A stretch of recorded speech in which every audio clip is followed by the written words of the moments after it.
At a recent family gathering, tensions ran high after a heated exchange between my two older siblings. It was a classic Sunday dinner, and with about 15 of us crammed into my parents' living room, the atmosphere was lively. My sister, Mia, who is 31, and my brother, Jake, who is 28, were debating loudly over the best football team, their playful banter occasionally taking a sharper turn. As the night progressed, fueled by a few glasses of wine, Mia called Jake a loser for not having a serious girlfriend.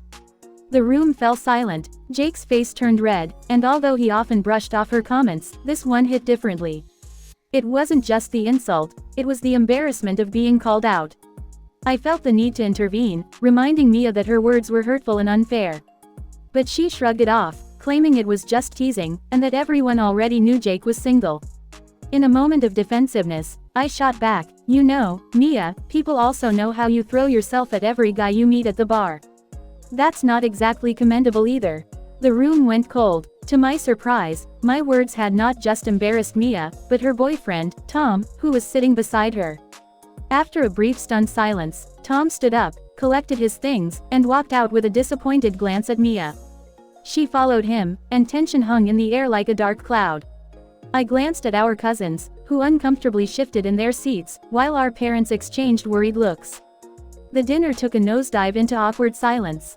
Later that night, I found Jake outside on the patio, sitting on the swing, looking pensive. We sat in silence for a while, both processing what had just transpired. The dinner ended without Mia and Tom coming back, and I received a text from Tom later, containing nothing but a link to an apartment listing with no context attached. I realized then how serious things had gotten. The next morning, Mia was blowing up my phone with texts, starting with anger and morphing into despair, claiming I had ruined her relationship. The family chat became eerily quiet for a few days, and then slowly began to fill with irrelevant memes and weather updates, as if none of us wanted to address the elephant in the room. Jake finally responded to me with a simple thumbs up, and I knew he appreciated my defense. A week later, I heard from Mia through our mom, who relayed that Tom hadn't returned home and was staying with friends. The last I saw of Mia was a message with a sad emoji and a link to another apartment listing. It seemed clear, things had drastically changed in our family dynamic that night, all because of a few careless words thrown in the heat of an argument.